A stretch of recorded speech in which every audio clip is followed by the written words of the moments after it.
welcome back to my channel. I am here today with some more important Ethiopian news for you guys. Can anybody tell me why the United States government is now trying to say that there are no human rights violations going on in Ethiopia?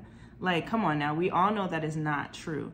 But now all of a sudden, the US government is trying to backtrack on its statements. I wonder why they're trying to do that.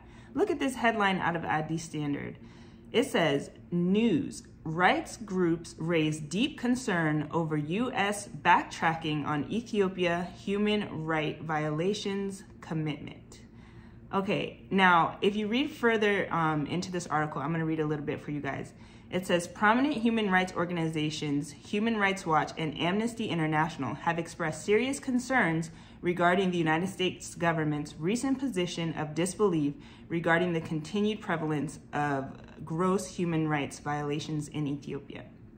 2 days ago, the U.S. Treasury Department notified Congress that based on an assessment by the State Department, they no longer believe that the Ethiopian government is engaged in a pattern of gross violations of human rights. This announcement paves the way for discussions between the Treasury Department and economic aid institutions such as the International Monetary Fund concerning Ethiopia. This development aligns with Washington's efforts to restore its relations with Ethiopia following a peace agreement signed in Pretoria last November, effectively bringing the end to the conflict in Tigray. Okay, you guys, this is no surprise, right? So what happened 2 days ago? Ethiopia announced that it would be joining or applying to join the BRICS nations, okay? So now all of a sudden, here's the US government trying to, smooth things over with Ethiopia and say, oh, just kidding, guys. Like, we didn't mean to accuse you of human rights violations. Like, we know you're not doing that now. Come on. We all know the truth. Like, when I said that you can't trust the US government, this is what I'm talking about. They only look out for their own best interests, right? When it's in their interest to accuse Ethiopia of human rights violations, they do it. When it's not in their interest, then they flip the script and change their story. And so, the reason why they're doing this is because it's no secret, as I mentioned in the last video, Ethiopia requested, I think, $2 billion loan from IMF, the International Monetary Fund, and WEF, the World Economic Forum. Ethiopia was rejected for this loan, and the reason they were rejected, which I didn't say in the last video, is because of human rights violations. Okay, so like yesterday they were doing human rights violations, but today they're not. Like, you cannot trust this government. So now the US is feeling a little bit, worried and concerned, and they're panicking because Ethiopia, which one of my commenters pointed out in my previous video, is a strategic location. It is on the Horn of Africa, one of the strongest economies that are growing quickly on the continent. As the region is on a whole, the whole East African community is really up and coming. Those economies are growing super fast. And Ethiopia is the location of the headquarters of the African Union, among other important international organizations.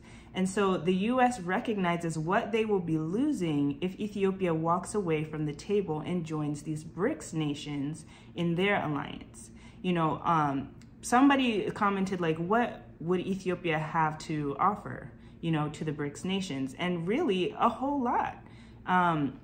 Like I said, first of all, Ethiopia exports a lot of different goods around the world.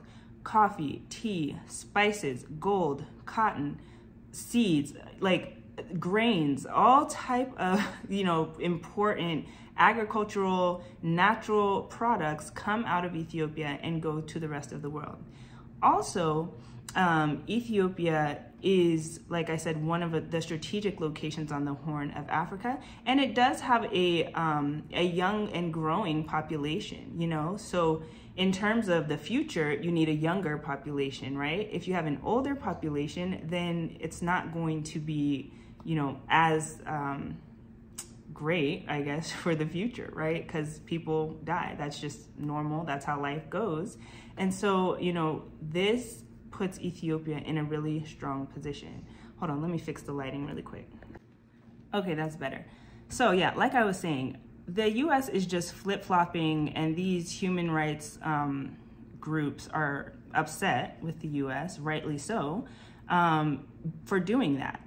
And it just goes to show you who the US government and these Western governments really are. You know, what they are really for is themselves, period. That's it.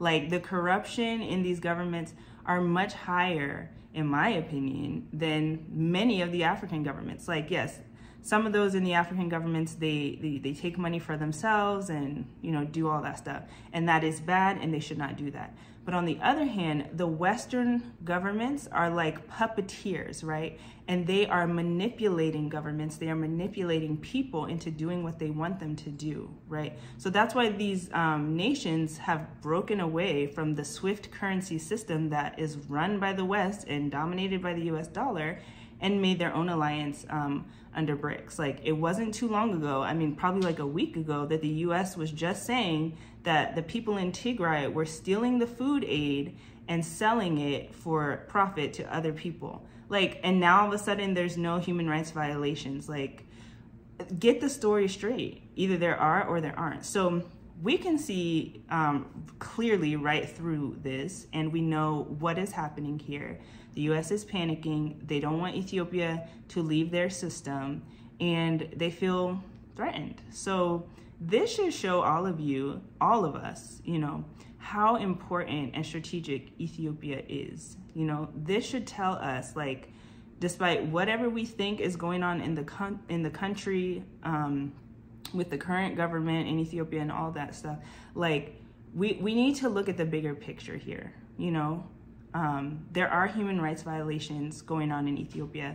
There's no doubt about that. And, you know, as I said in previous videos, like, my husband and I care deeply about those issues and the people that are negatively impacted by them. But I think if we look at the bigger picture here and say, you know what, there's a greater agenda to destroy the country of Ethiopia that is working behind the scenes that we do not see.